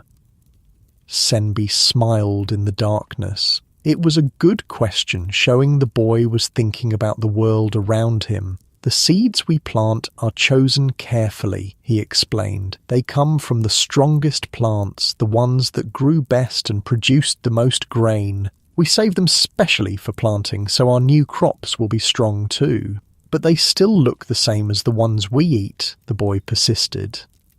"To our eyes, yes," Senbi agreed, "but the gods can see the difference. They see the strength hiding inside each seed, waiting to grow." This seemed to satisfy the child, who fell silent. Soon, the rhythmic breathing of sleeping children filled the small room. Kensit, however, remained awake a while longer, her mind full of the next day's tasks. Planting required precision and care. The seeds had to be distributed evenly, not too densely packed nor too sparse. They had to be pressed into the soil at just the right depth, deep enough to stay moist and protected, but not so deep that the sprouts couldn't reach the sunlight. In her mind, she walked through each step of the process, making sure nothing had been forgotten. This mental preparation was as important as the physical work itself. In a society without written checklists or manuals, memory and careful planning were essential skills. Beside her, Senbi was already asleep, storing up energy for tomorrow's labour. She smiled in the darkness, grateful for his steady presence, his knowledge of farming, his dedication to their family. Together, they had weathered floods both excessive and insufficient, harvests both abundant and meagre. Whatever this year brought, they would face it as they always had, with hard work, practical wisdom, and faith in the eternal cycle. dawn came early, as it always did. The first light filtering through the small windows high in the walls roused the family. There was no lingering in bed. Planting day waited for no one. A quick breakfast of leftover bread dipped in a paste of ground fava beans provided fuel for the morning's work. Then it was time to check the soaked seeds. Kensit and Amenemhat carefully drained the water from the pottery vessel, examining the barley seeds. They had swollen slightly with the absorbed moisture, a good sign. They look eager to grow, Kensit said with satisfaction. She divided the seeds into baskets, one for herself, one for Senbi, and smaller ones for the older children. Even the youngest would help with planting. Every pair of hands was needed.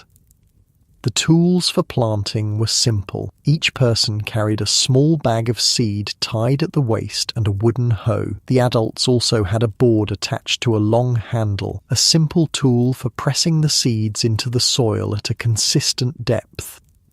The family walked together to their field as the sun cleared the eastern horizon. They were not alone. Across the floodplain, other families were engaged in the same timeless activity. The entire landscape hummed with purposeful energy as Egypt's farmers began the cycle of growth that would sustain the kingdom for another year.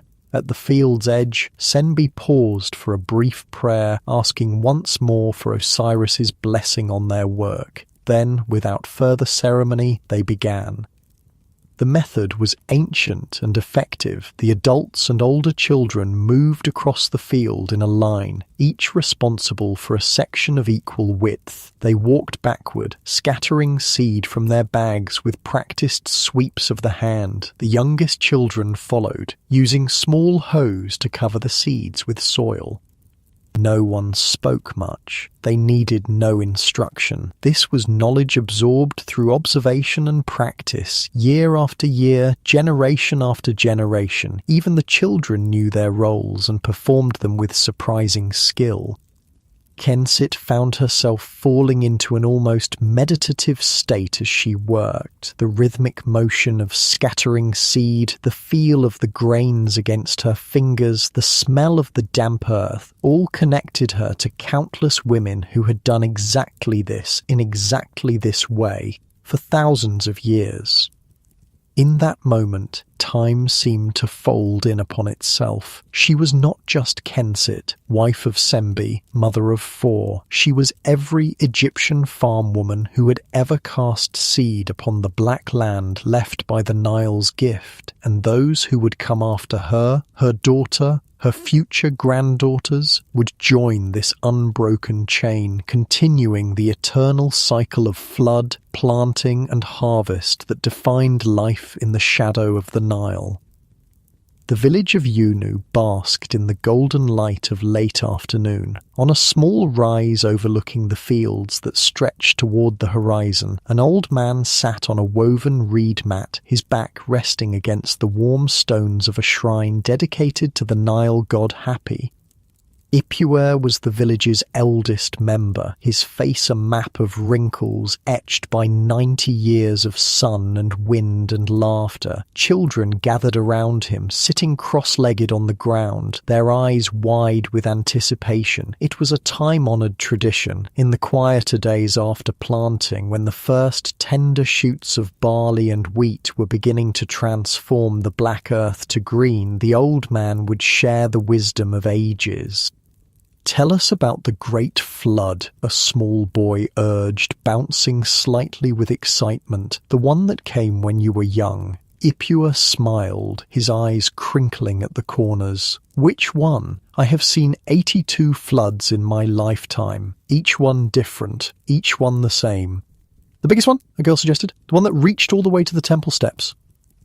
"Ah, The old man nodded slowly. The flood of the 12th year of Pharaoh Amenhotep, may he live forever. I was just 8 years old, about your age, little Nefertari. He settled more comfortably against the stones, gathering his thoughts. The children waited patiently. There was no hurry here, no rush to move on to the next activity or entertainment. Stories were treasured, and a good storyteller even more so.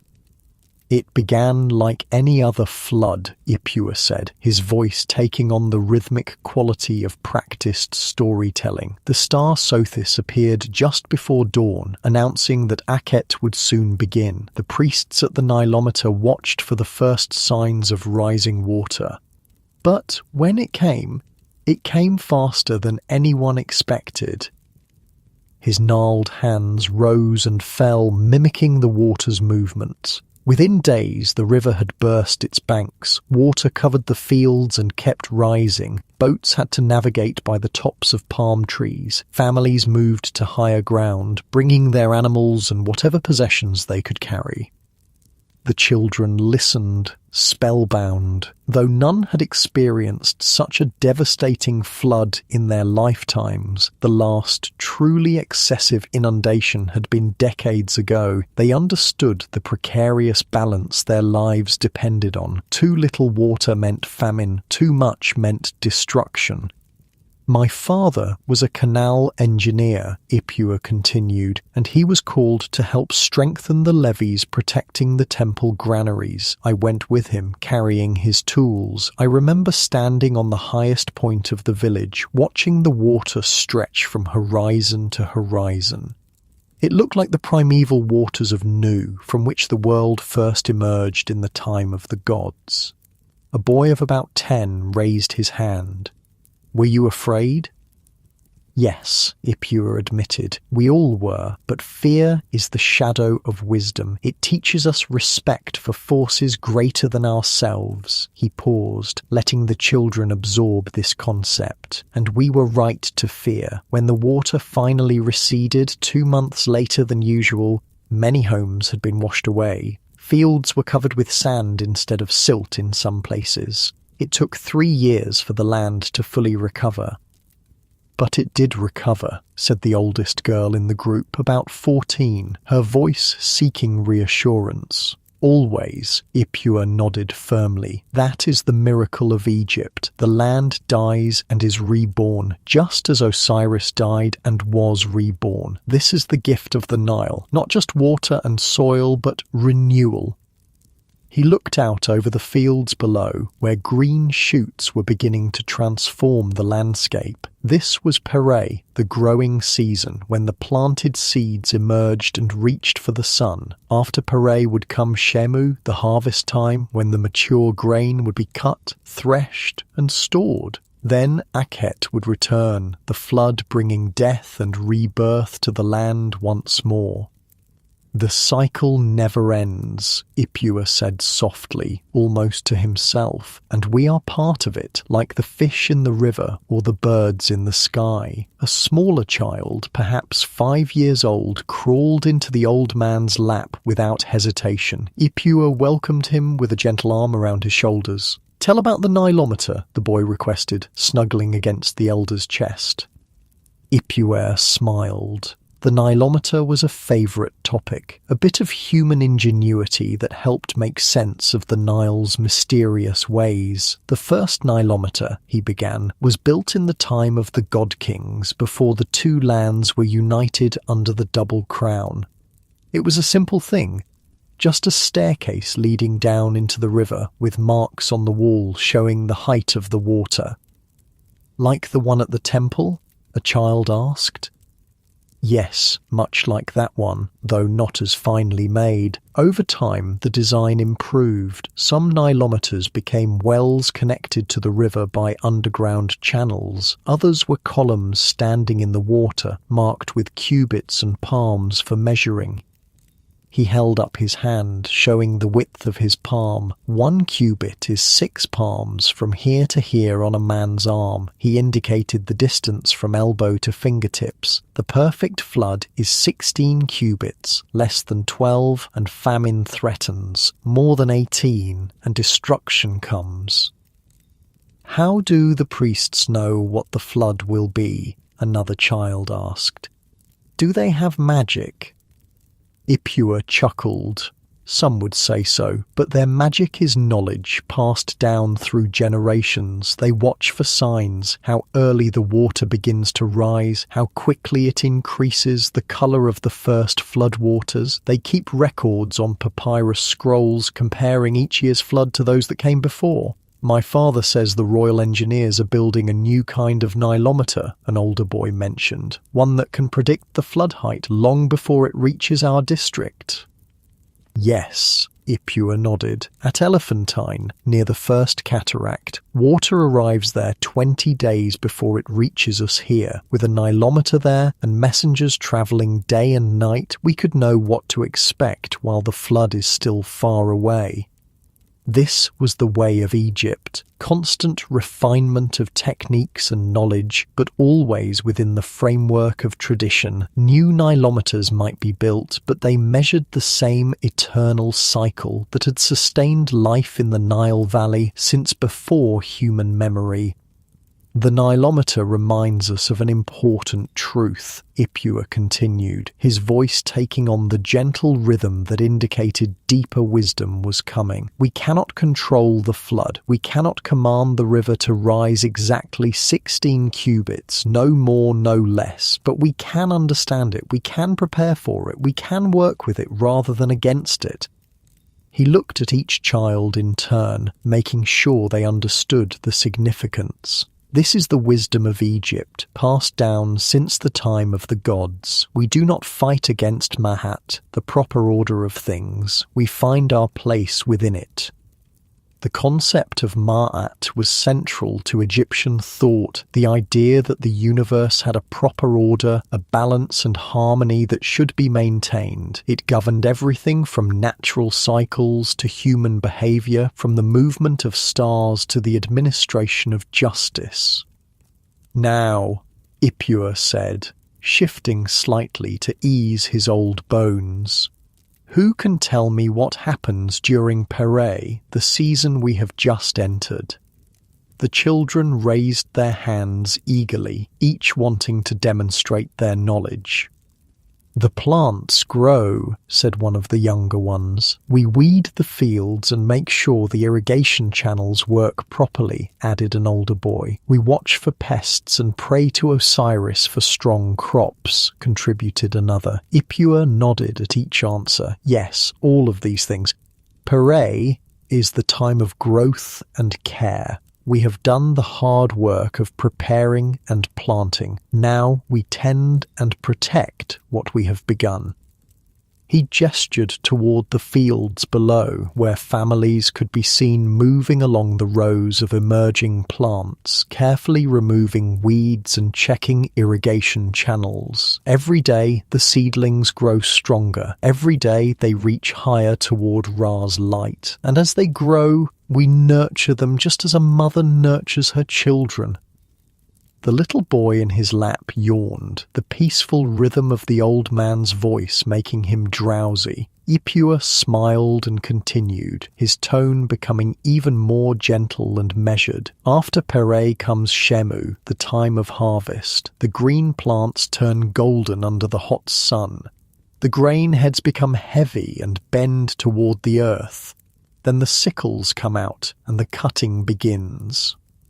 His hands mimicked the motion of harvesting with a sickle, the curved blade slicing through the stalks, gathering them in bundles. The cut grain is taken to the threshing floor, where oxen walk in circles, their hooves separating the precious kernels from the chaff. Women winnow the grain, tossing it into the air so the breeze can blow away the lighter chaff while the heavier grain falls back to the mats. These were scenes every Egyptian child knew intimately. Even those who lived in cities or worked at crafts other than farming understood these fundamental processes that sustained all of Egypt. And then, Ipua prompted, "The grain goes into storage," several children answered at once. Yes, into the granaries it goes, some for eating throughout the year, some for trading, some for offerings to the gods, and the most perfect kernels are saved for the next planting. He made a circle with his finger, and so the cycle continues, as it has since Osiris taught us to farm in the time before time. The mention of Osiris led naturally to another favourite topic. "Tell us about the gods of the Nile," requested a girl of about 12.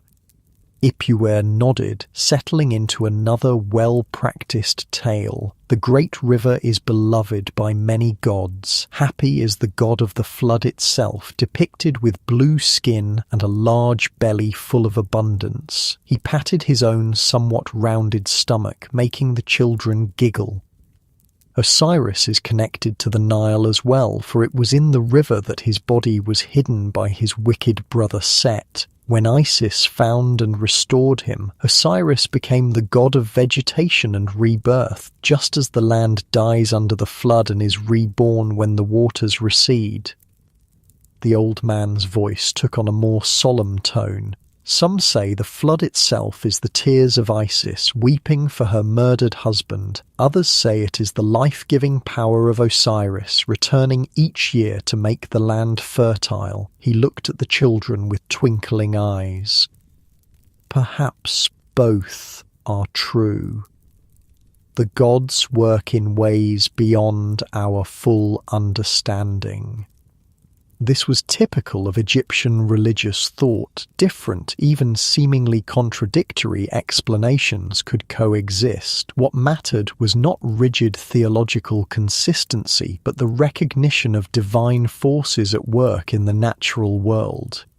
"There is another story," Ipua continued, "about how the flood began. In the time when gods walked on earth, Egypt was suffering a terrible drought. The people prayed to Ra, the sun god, for relief. Ra took pity on them and commanded his daughter, the fierce goddess Sekhmet, to help. But Sekhmet misunderstood her father's command. Instead of bringing water, she began to slaughter the people of Egypt, drinking their blood in a terrible rampage." The children's eyes widened at this dramatic turn. Even those who had heard the story before leaned forward in anticipation. Ra was horrified. To stop his daughter, he ordered that beer be dyed red to look like blood, and thousands of jugs of this beer were poured out over the fields. Sekhmet, thinking it was blood, drank it all and became so drunk that she fell asleep for 3 days. When she awoke, her rage had passed. She was transformed into the gentler goddess Hathor, and from that day forward, the red-tinged waters of the flood, now understood as the beer that saved humanity, would come each year to nourish the land. The children nodded appreciatively. It was a satisfying explanation for the reddish colour often seen in the first floodwaters, caused by red silt washed down from the Ethiopian highlands. "Are the stories true?" asked a thoughtful boy of about 9. Ipua considered the question seriously. "They are true in the way that matters most. They help us understand our place in the world and our relationship with powers greater than ourselves." He looked out at the green fields, the eternal river beyond, and the vast sky above. "The gods speak to us through the rising and falling of the Nile, through the sprouting of seeds and the ripening of grain. Whether we call it Happy or Osiris or simply the flood, the miracle remains the same." The sun was lower now, painting the landscape in gold and amber. Soon mothers would be calling their children home for the evening meal, but there was time for one more story. "Before you go," Ipua said, "let me tell you about the very first flood when the world was new." The children settled in, even the drowsy ones perking up for this primordial tale. "In the beginning," the old man intoned, his voice taking on the cadence of the most ancient stories, "there was only none, the watery abyss. From none rose a mound of earth, the first land, and upon this mound stood Atum, the creator god. His hands shaped an invisible mound in the air. Atum brought forth Shu, the air, and Tefnut, moisture. From them came Geb, the earth, and Nut, the sky. And from Geb and Nut came Osiris, Isis, Set, and Nephthys, the gods who would rule the world of humans. When Geb and Nut were separated, earth below and sky above, the space between them became the world we know, and the tears of the gods became the first rainfall which gathered and flowed and became the Nile. The children were quiet now, transported to that mythic time of creation. Each year when the flood comes, Ipua continued softly, it is like the world being created anew. The waters of Nun return, covering the land, and when they recede, fresh earth appears, ready for life to begin again. He smiled at the children, some of whom were now fighting to keep their eyes open in the warm, late afternoon air. This is why we are not afraid of the flood, even though it may sometimes bring hardship. It is part of the creation, part of Ma'at, the right order of things. Without death, there can be no rebirth. Without the flood's destruction, there can be no renewal. The old man fell silent, allowing the children to absorb this final piece of wisdom. Around them, the village was quieting as the workday ended. Families were returning from the fields, preparing evening meals, tending to animals. The eternal rhythms of life continued, as they had for thousands of years along the Nile. One by one, the children were called away by parents or older siblings, each pausing to touch their foreheads to the elder's hand in a gesture of respect before leaving. Soon only the youngest boy remained, still curled in Ipua's lap, now sound asleep. The boy's mother approached, smiling apologetically. "I'm sorry, wise one. Hanenu always falls asleep during your stories." "It is a compliment," Ipua assured her as she gently lifted her son. "Stories should sometimes lead to dreams." Left alone, the old man didn't immediately rise. His bones protested movement after sitting so long, and besides, the view was worth savouring. The green fields stretching to the river, the date palms swaying slightly in the evening breeze, the distant mountains turning purple in the fading light. This was Egypt, his Egypt, the eternal land that had nurtured his ancestors and would nurture generations yet unborn. In his 90 years, Ipua had seen much change. New farming techniques had been introduced, trade had brought exotic goods from distant lands, different pharaohs had ruled, some wisely, others less so, but the essentials remained constant. The Nile still flooded each year, bringing death and rebirth to the land. Farmers still planted and harvested according to the ancient calendar. Children still gathered to hear elders tell the old stories.